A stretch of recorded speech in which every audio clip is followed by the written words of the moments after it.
It's King Kobe, don't lift the crown. The third is the jealousy argument.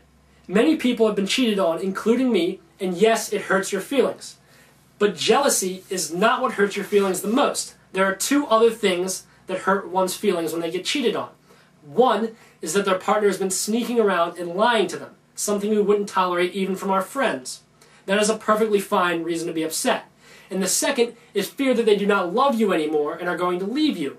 But you only feel that way because you accept the first two false arguments for monogamy. If you are in a polyamorous relationship, you always know what your partner is doing, and you know they are not going to leave you for another person. So those feelings diminish, and with that, jealousy also diminishes. A more savvy argument, usually presented by mindless, impotent males, Hey, I'm the victim here, man. is that monogamy is natural. By this, they mean that it is, in a Darwinist sense, natural to keep your partner from being with other people. First of all, evolutionarily, this is not true. The only species with size differences between the sexes, like humans, is because of a competition for females, because males have to compete with each other. Why would there be competition if people were truly monogamous? And the second point is that what is natural is not always correct.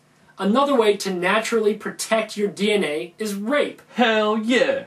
Another method is to keep a female sex slave. What's the problem?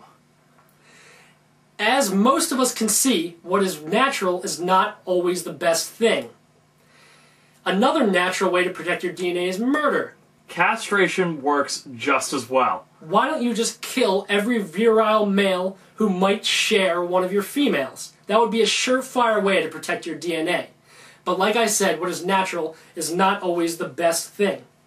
We are humans, not ants, although you couldn't tell it from looking. The fourth and final argument is always presented by females. It is simply this question: this sounds great, but won't people call me a whore?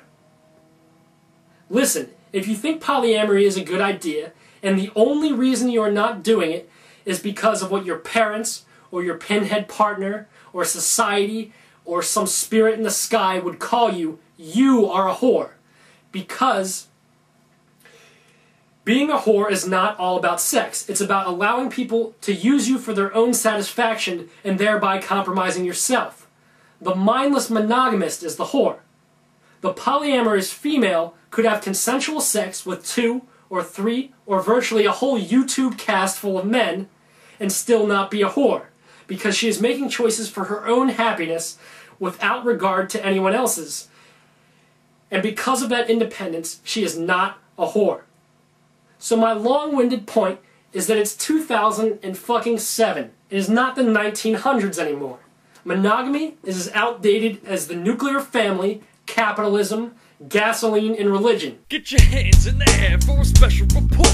This week, the U.S. threatened sanctions against Sudan.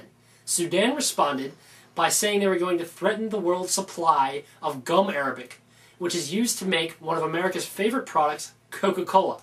And America is starting to ponder, what will we do without Coke? That makes this special report very interesting.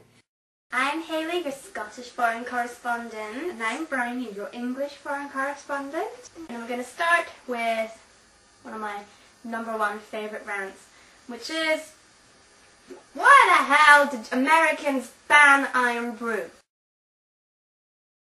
Why? Yeah. It's yummy. It tastes of cream soda and happiness and joy. It's our national drink. It's orange. Yeah, it's orange. You have slapped Scotland in the face by banning it, and the reason is the Food and Drug Administration in the USA says they banned it because it contains a potential carcinogen, which is Pantophenol, also known as E124. Brian's a chemistry student, so she can... I do the science. She can tell us science crap, you know. I'm a philosophy student, I just drink the irn-bru. So yeah, you might think, well, what's wrong with that? They're being responsible. They're banning a product which could give you cancer. Mm-hmm. Although, I mean, the cancer has only been recorded in lab rats. They haven't tested it on humans, and I've never heard of anyone getting cancer from irn-bru, but that doesn't mean it doesn't happen. But, yeah. And then, this would be all well and good if it wasn't for the fact that Coca-Cola, irn-bru's main competitor, contain chemicals which were 50 times worse. Talk about evil chemicals now, Brownie. Evil chemical number 1. E954, the saccharin family. Saccharins are derived from toluene, which is, by all accounts, a pretty nasty carcinogen. I'm not disputing that. That's It's nasty. proven. It's been proven Yeah. to cause cancer in humans. But they derived this artificial sweetener called saccharins, and the US actually banned this from being used in 1997. However, they did say you can reintroduce it and use it in your product so long as you say that you're using it on the label. So that's good. I mean, you can drink it, get cancer, and say, oh, well, at least it said on the label. That's fine. That's good. Saccharins are found in, is it Coke Zero? Yeah, Coke Zero. Yeah. Diet Coke also contains E951 aspartame, which the side effects I think were noted to be too numerous to mention. Yeah. That's a pretty long list, although it was only 4 words. So yeah, Coke Zero at least contains a known carcinogen in humans, and Diet Coke contains a chemical which has side effects which are too numerous to mention. Everybody wants some Coke? I know I do. And yet, you banned irn-bru because it contains a potential carcinogen in rats.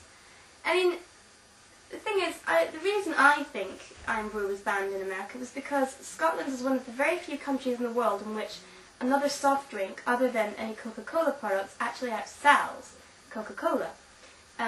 Bar's profits for this year were 8%, up on last year. I mean, irn-bru, you have no idea how immensely popular this is. I mean, we're only a country of 5 million, but my God, we can drink irn-bru. I mean, it outsells Coca-Cola, I'd say, 2 to 1, 3 to 1. No one drinks Coca-Cola here. God. But, It causes cancer!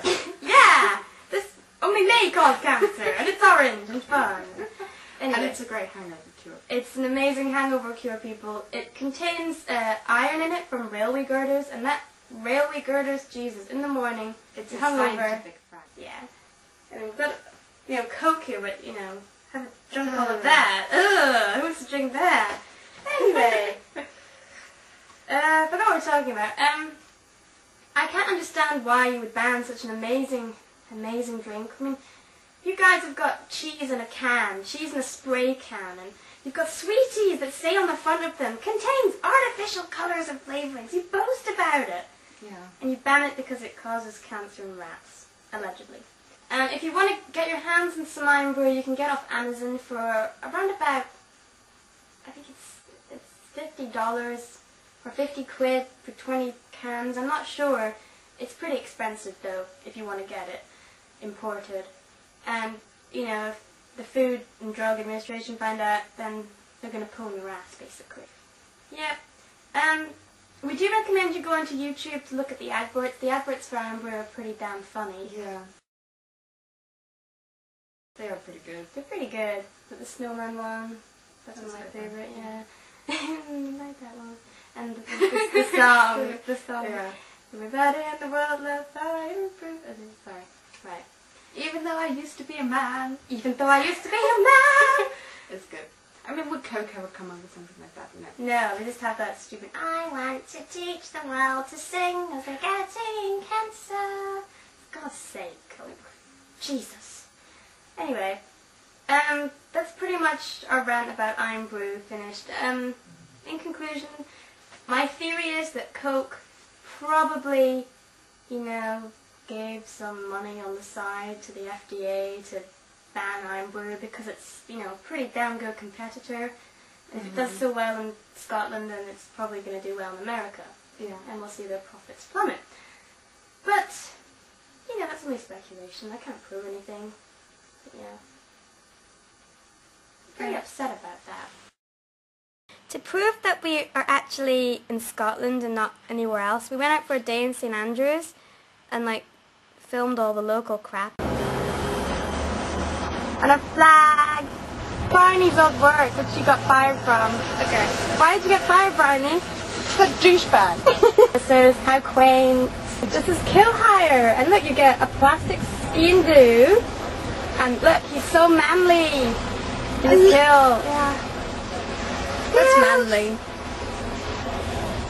You American guys, you look really hot in a kilt. I bet that guy is American, actually. Oh, this is haggis. Oh, this is haggis. Aren't they lovely? Yum yum. It's pretty brutal. Brutal, yeah. Okay, let's go. Do you hear those bagpipes? Let's take that look.